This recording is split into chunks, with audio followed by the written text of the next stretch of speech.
আউযু বিল্লাহি মিনাশ শাইতানির রাজিম। বিসমিল্লাহির রহমানির রহিম। সুপ্রিয় শিক্ষার্থীরা, আমার আজকের অনলাইন ক্লাসে তোমাদের সবাইকে স্বাগত জানাচ্ছি। আমি রুমানা ফেরদৌসী, প্রভাষক, ইসলাম শিক্ষা বিভাগ, নরসিংদী সরকারি কলেজ। আজকে তোমাদের দ্বিতীয় পত্র থেকে আমি দ্বিতীয় অধ্যায়ের আল হাদিস আমি তোমাদের সাথে পড়াচ্ছি। তোমরা জানো, তারই ধারাবাহিকতায় আমি সামনে এগিয়ে যাচ্ছি। আজকে আমাদের আলোচ্য বিষয় হচ্ছে সিহা সিত্তা ও প্রসিদ্ধ 6 ইমাম। আর এই প্রসিদ্ধ 6 ইমামের মধ্য থেকে আজকে আমি তোমাদের ইমাম বুখারী রহমাতুল্লাহ আলাইহির জীবন ও তার অবদান বিষয়ে তোমাদের সাথে আমি আলোচনা করব। আশা করি তোমরা আমার সাথে থাকবে। ছাত্রছাত্রীরা, তোমরা সবাই জানো যে এখন কোভিড-19 নামক যে বৈশ্বিক মহামারীর শিকার আমরা, সেজন্যই আমরা ক্লাসে ফিরতে পারছি না। নানামুখী সমস্যায় জর্জরিত হয়ে আছি আমরা। তো বর্তমানে এই পরিস্থিতি আরও মারাত্মক আকার ধারণ করেছে। প্রতিদিনই অনেক বেশি আক্রান্ত হচ্ছে এবং মৃত্যুর মুখোমুখি হচ্ছে। তোমাদের প্রতি আমার অনুরোধ থাকবে যে তোমরা ঘরে বসেই তোমাদের প্রাত্যহিক কার্যক্রম এবং পড়াশোনাকে তোমরা সামনে এগিয়ে নিয়ে যাবে। তোমরা স্বাস্থ্যবিধি মেনে চলবে। আর মহান আল্লাহর কাছে প্রতিদিনই আমরা 5 বার সালাত আদায়ের পরে আমরা মহান আল্লাহর কাছে আমাদের আকুতি জানাবো, যে আমাদের প্রার্থনায় আমরা মহান আল্লাহর কাছে আমরা এই বৈশ্বিক মহামারী থেকে আল্লাহ যেন আমাদের রেহাই দেন, আল্লাহ যেন আমাদের হেফাজত করেন, সে বিষয়ে আমরা আল্লাহকে আমাদের মনের কথা জানাবো। আজকে সিয়াসিত্তা অর্থ কি তোমাদেরকে আমি প্রথমেই সে বিষয়টি ভালো করে বুঝিয়ে দিতে চাচ্ছি। সিহা শব্দের অর্থ হচ্ছে সঠিক, আর সিহাহুন শব্দটি সহিহ শব্দের বহুবচন। তো সহিহ শব্দ অর্থ আমরা আমাদের এই বাংলা ভাষায়ও আমরা কিন্তু অনেকটা চলে এসেছে এই শব্দটা, যে সহিহ। আমরা কথায় কথায় বলি যে এটি একটি সহিহ কথা, একটি ভালো কথা। তো এভাবে আমরা সহিহ শব্দটির সঙ্গে আমরা কম বেশি পরিচিত। আর সহিহ একটি আরবি শব্দ। আর সিত্তা, আমরা আরবি যে সংখ্যা গণনা আমরা জানি, সেখানে হচ্ছে সিত্তা। খামসুন অর্থ হচ্ছে 5, আর খামসুনের পরেই যে সিত্তাতুন মানে হচ্ছে 6। তাহলে সিহা সিত্তা শব্দের অর্থ দাঁড়ালো হচ্ছে বিশুদ্ধ 6। বিশুদ্ধ 6 কি? কিতাব আর কি, হাদিস গ্রন্থ। হাদিস গ্রন্থের 6টি বিশুদ্ধ গ্রন্থকে একত্রে আমরা সিহা সিত্তা নামেই আমরা চিনি। আমরা মুসলমান মাত্রই আমরা জানি যে হাদিসের সবচেয়ে বিশুদ্ধতম হাদিস সংকলন গ্রন্থ হচ্ছে সিহা সিত্তা। সুতরাং আমরা বলতে পারি যে সিহা সিত্তা হচ্ছে হাদিস শাস্ত্রের সেই 6খানা নির্ভুল ও প্রামাণ্য সংকলন, যার বিশুদ্ধতা সর্বজন বিদিত ও স্বীকৃত। হিজরি 3য় শতাব্দী ছিল হাদিস চর্চা, লিখন, পরীক্ষণ, নিরীক্ষণ ও সংকলনের সোনালী যুগ। এই 3য় শতাব্দীতেই যে 6খানি নির্ভরযোগ্য, প্রামাণ্য এবং সর্বজন স্বীকৃত হাদিস গ্রন্থ সংকলিত হয়েছে, সেগুলোকে একত্রে সিহা সিত্তা বা 6টি বিশুদ্ধ গ্রন্থ বলা হয়। তো তোমরা জেনে গেলে যে সিহা সিত্তা কাকে বলা হয়? তোমাদের সৃজনশীল প্রশ্নে এই বিষয়টি আসতে পারে যে সিয়াসিত্তা কাকে বলা হয়। তোমরা এভাবে আমি তোমাদেরকে যেভাবে শিখালাম এভাবে তোমরা বিষয়টি সুন্দর করে নির্ভুলভাবে লিখবে। এখন সিয়াসিত্তার অর্থ জানলাম, কিন্তু কি সেই সিয়াসিত্তা, সেই গ্রন্থগুলি কি কি এবং তার সংকলক বৃন্দ, সংকলন যারা করেছেন তাদের সেই মহান 6 জন হাদিস বেত্তার নাম এবং তাদের যে সংকলিত গ্রন্থগুলি আমরা এখন একে একে সেগুলোর নাম জানবো। তোমরা একটু খেয়াল করে শোনো। প্রথমেই আসছে হচ্ছে সহিহুল বুখারী। সহিহুল বুখারীর সংকলকের নাম হচ্ছে মুহাম্মদ ইবনে ইসমাইল বুখারী। তাকে সংক্ষেপে আমরা ইমাম বুখারী নামেই চিনি। তিনি হিজরি 194 সালের তিনি জন্মগ্রহণ করেছেন এবং 256 সালে তিনি ইন্তেকাল করেছেন। তার পৃথিবীতে তার বয়সকাল ছিল হচ্ছে 62 বছর। এরপরে সহিহ মুসলিম, দ্বিতীয় যে সিয়াসিত্তার যে গ্রন্থটি সেটি হচ্ছে সহিহ মুসলিম অর্থাৎ মুসলিম শরীফ। এটার সংকলকের নাম হচ্ছে মুসলিম ইবনুল হাজ্জাজ। তাকে আমরা ইমাম মুসলিম নামেই চিনি। তিনি হিজরি 204 খ্রিস্টাব্দে জন্মগ্রহণ করে 261 খ্রিস্টাব্দে ইন্তেকাল করেছেন। পৃথিবীতে তার বয়সকাল ছিল 57 বছর।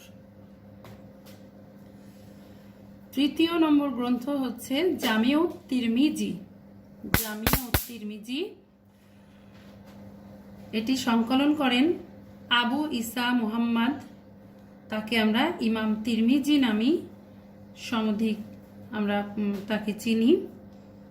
তিনি হিজরি 202 সালে জন্মগ্রহণ করে হিজরি 270 সালে তিনি ইন্তেকাল করেছেন। পৃথিবীতে তার বয়সকাল ছিল 70 বছর। এরপরে সুনানে আবু দাউদ, এটি সংকলকের নাম হচ্ছে সুলাইমান ইবনুল আশআস। সংক্ষেপে আমরা তাকে ইমাম আবু দাউদ নামে চিনি। তিনি হিজরি 202 সালে জন্মগ্রহণ করে 275 সালে তিনি ইন্তেকাল করেছেন।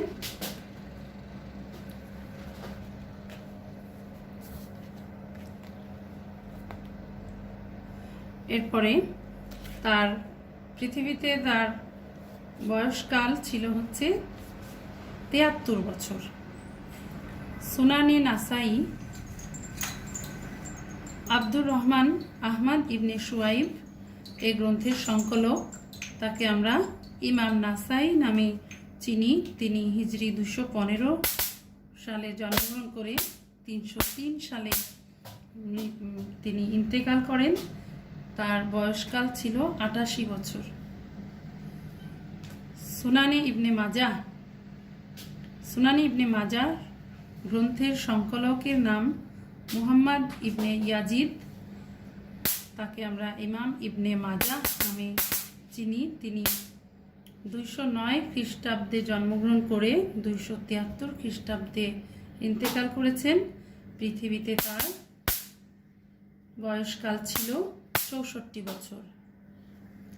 দেখো, এই যে 6 জন হাদিস বেত্তা এবং এই যে সিয়াসিত্তার সংকলক বৃন্দ, তারা কিন্তু পৃথিবীতে খুব বেশি দিন বাঁচেন নাই। কিন্তু সুনানে নাসাইর সংকলক যিনি ইমাম নাসাই, তিনি বেশ কিছুদিন বছর 88 বছর তিনি বেঁচে ছিলেন। তো যাই হোক, আমার কথা হচ্ছে যে তারা এই তাদের স্বল্পকাল জন্মের যে সময়ে তারা কিন্তু হাদিসের জন্য অনেক বেশি অবদান রেখে গেছেন। তারা তাদের সমগ্র জীবনকে হাদিসের জন্য তারা তাদের যে সমর্পিত করেছেন এবং আমাদের জন্য তারা যে গ্রন্থ রেখে গেছেন সেটাকে যেন আমরা সেটাকে অধ্যয়ন করি, এটা আমরা সেখান থেকে হাদিস জানি এবং আমাদের জীবনে সেটা যেন আমরা সেটাকে আমরা আমাদের জীবনে প্র্যাকটিস করি এবং এর মাধ্যমে আমাদের জীবন হয়ে উঠবে আমাদের রাসূল সাল্লাল্লাহু আলাইহি সাল্লামের আদর্শে রঙিন জীবন। সিয়াসিত্তার বিষয়ে মুহাদ্দিসগণের বিভিন্ন মত আছে। তো সেক্ষেত্রে হচ্ছে কেউ কেউ বলেন যে সিয়াসিত্তার ষষ্ঠ গ্রন্থ হচ্ছে ইমাম মুয়াত্তা ইমাম মালিক। আবার কারো মতে সুনানে ইবনে দারিমি। তবে অধিকাংশের এবং নির্ভরযোগ্য মত হলো সিয়াসিত্তার ষষ্ঠ গ্রন্থ হচ্ছে সুনানে ইবনে মাজাহ।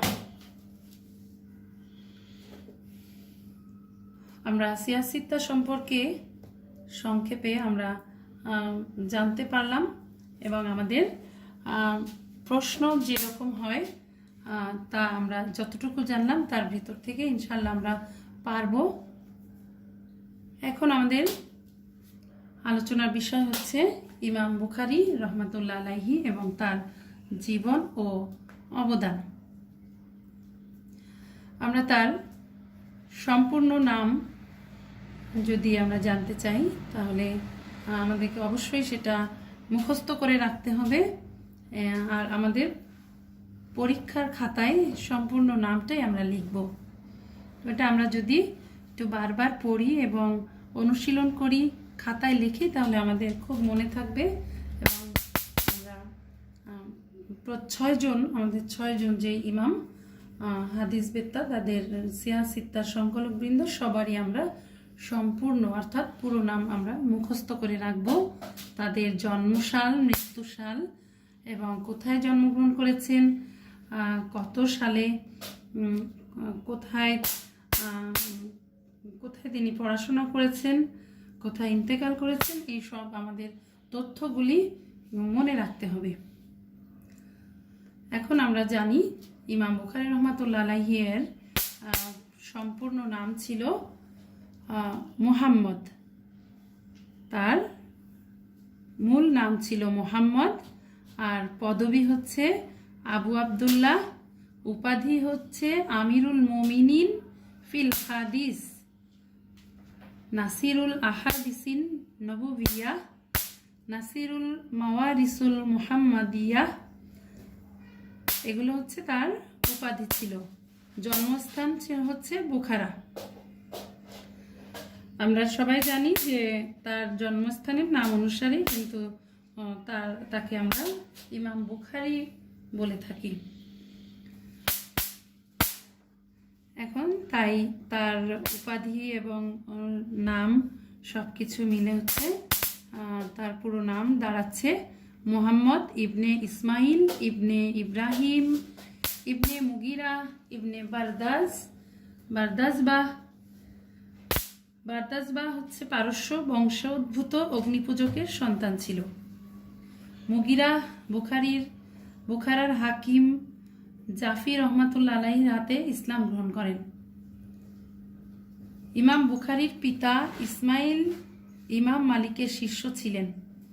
তিনি হাম্মাদ ইবনে জাইদ এবং ইবনে মুবারক থেকেও হাদিস শুনেছেন। তাহলে আমরা তার পুরো নাম, তার পদবী এবং তার উপাধি সব কিছুই জানতে পারলাম। আমরা সব কিছুই আলাদা আলাদাভাবে মনে রাখব। এখন আসি তার প্রাথমিক জীবন এবং শিক্ষাকাল কোথায় কেটেছিল সে সম্পর্কে। ইমাম বুখারী রহমাতুল্লাহ আলাইহি 13 শাওয়াল শুক্রবার 194 হিজরিতে জন্মগ্রহণ করেন। শিশুকালেই তিনি তার পিতাকে হারান এবং তার মা তাকে এরপরে লালন পালন করেন।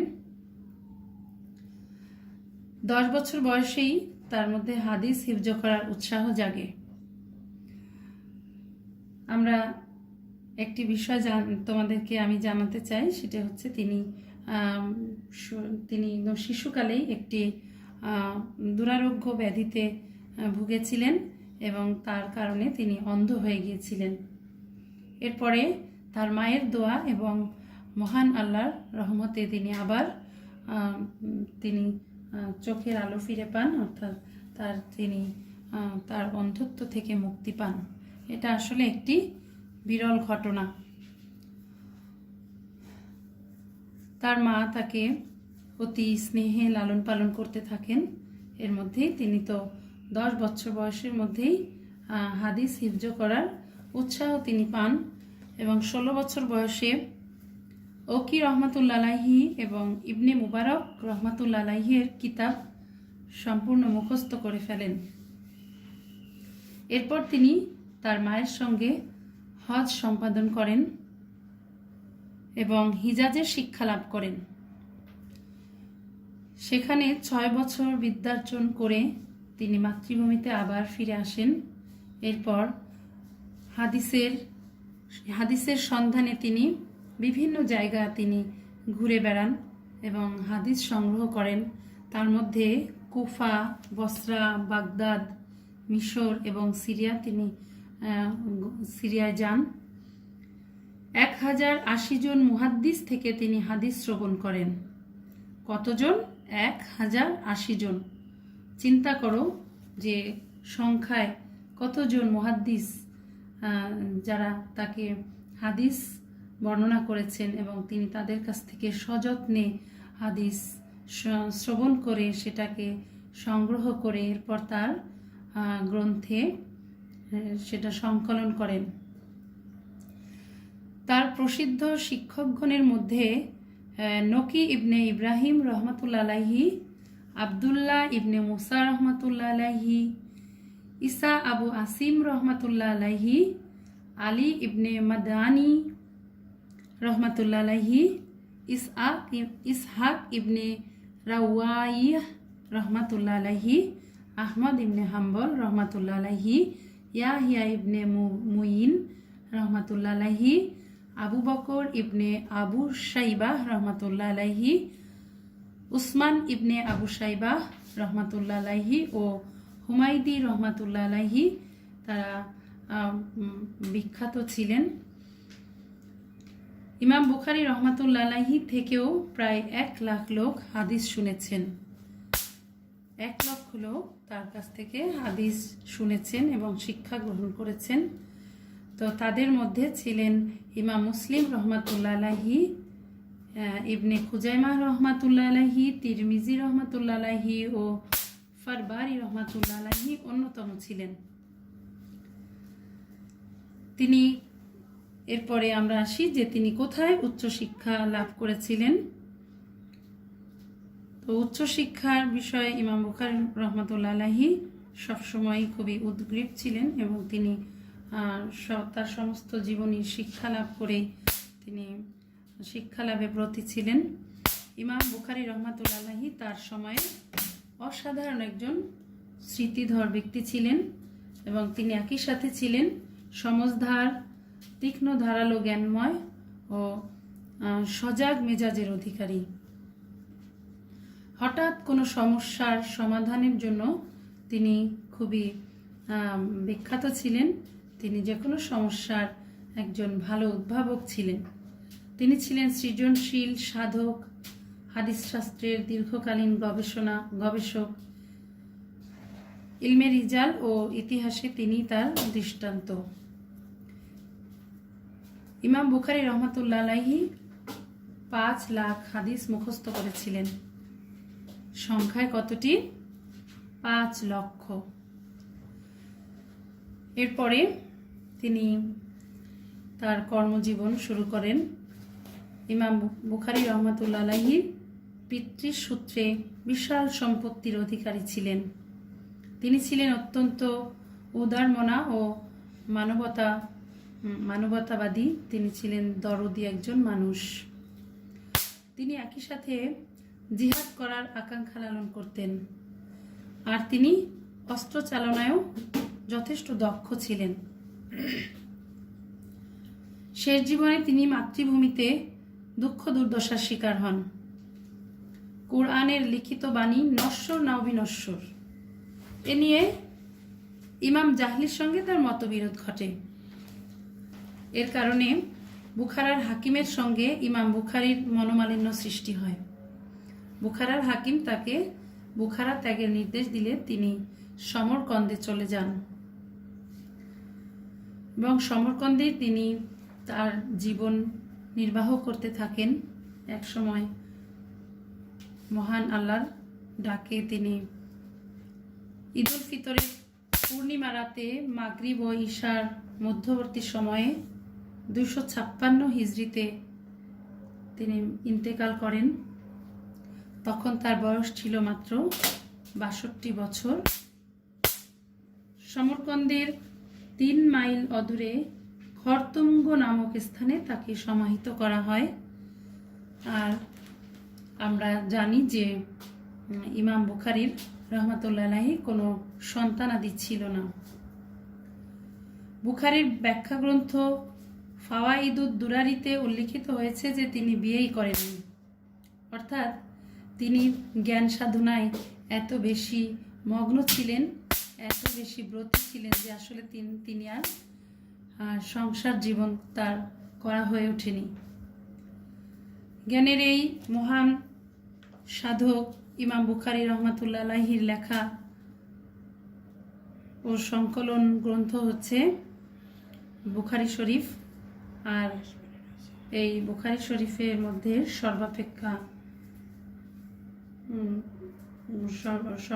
এই বুখারী শরীফই হচ্ছে সবচেয়ে গুরুত্বপূর্ণ ও প্রসিদ্ধ গ্রন্থ হচ্ছে সহিহ বুখারী। তো সহিহ বুখারীর পুরো নাম হচ্ছে আল জামিউ সহিহ মুসনাদ মিন হাদিসিন নবী সাল্লাল্লাহু আলাইহি ওয়াসাল্লাম ওয়া আইয়ামিহি।